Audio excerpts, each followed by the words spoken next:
PCB এবং আইসিসির সঙ্গে জরুরি সভায় অংশ নিতে লাহোর গেছেন বিসিবি সভাপতি আমিনুল ইসলাম বুলবুল। পাকিস্তানের ভারত ম্যাচ বয়কট ইস্যুতে সমঝোতার অংশ হিসেবেই তিনি সেখানে গেছেন বলে ধারণা করা হচ্ছে।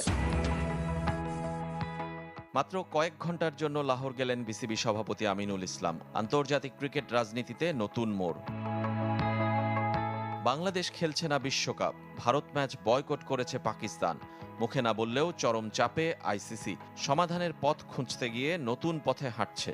দায়িত্ব পেয়েছিলেন আইসিসির ডেপুটি চেয়ারম্যান ও সিঙ্গাপুর ক্রিকেট অ্যাসোসিয়েশনের প্রশাসক ইমরান খাজা। অনানুষ্ঠানিক আলোচনার অংশ হিসেবে পিসিবির সাথে সমঝোতার চেষ্টায় তিনি। আর যে বাংলাদেশের জন্য ভারত ম্যাচ বয়কট করেছে পাকিস্তান, তাদের ছাড়া সমঝোতার কোনো প্রস্তাবে রাজি নয়। এই এক ম্যাচ না হলে ক্ষতি হতে পারে ৬,৫০০ কোটি টাকা পর্যন্ত। শুধু আইসিসি বা ভারত পাকিস্তান নয়, সব দেশই হবে এর ভাগিদার। তাই বাংলাদেশ বোর্ড প্রধান এখন পাকিস্তানে। পিসিবি চেয়ারম্যান মহসিন নাকভির সাথে বৈঠক হয়েছে বিসিবি সভাপতির। আইসিসির অনলাইন বৈঠকেও সেখান থেকেই যোগ দেবেন। সমস্যা, এতদূর আসায় ক্ষুব্ধ আইসিসির সাবেক চেয়ারম্যান এহসান মানি। পিসিবি ও আইসিসির সভার কথা জেনে ভালো লাগলো। এটা অবশ্যই পজিটিভ সাইন। ব্যক্তিগতভাবে আমি খেলাধুলায় সব ধরনের রাজনীতির বিপক্ষে। আমার বা ডালমিয়ার সময় রাজনীতির কোনো জায়গা ছিল না। আইসিসির সাথে বিশ্বকাপ ইস্যুতে চুক্তি থাকলেও ফোর্স মাজেউর বা বাহ্যিক প্রভাবের কারণে চুক্তির শর্ত ভঙ্গে বাধ্য হওয়ার কারণ দেখিয়েছে পিসিবি।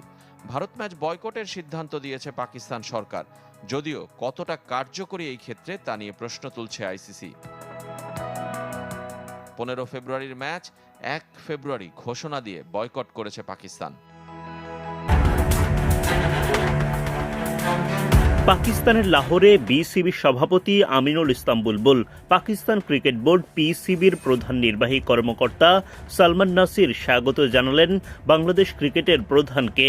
উপস্থিত পাকিস্তান ক্রিকেট বোর্ডের অন্যান্য কর্মকর্তারাও স্বাগত জানান বুলবুলকে।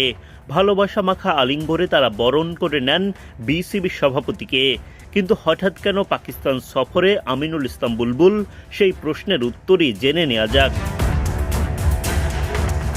বিডি ক্রিক টাইমকে বিশ্বস্ত সূত্র জানিয়েছে, রবিবার লাহোরে পিসিবি, বিসিবি ও আইসিসির মধ্যে বৈঠক অনুষ্ঠিত হওয়ার কথা রয়েছে। সেখানে সাম্প্রতিক বিভিন্ন ইস্যু নিয়েই আলোচনা হবে। এর মধ্যে রয়েছে বাংলাদেশের বিশ্বকাপ বয়কট ও পাকিস্তানের ভারতের বিপক্ষে ম্যাচ বয়কটের ঘোষণা। এর আগে মুস্তাফিজুর রহমানকে আইপিএল থেকে বাদ দেওয়ার পর নিরাপত্তা শঙ্কায় ভারত যেতে আপত্তি জানায় বাংলাদেশ সরকার ও বিসিবি।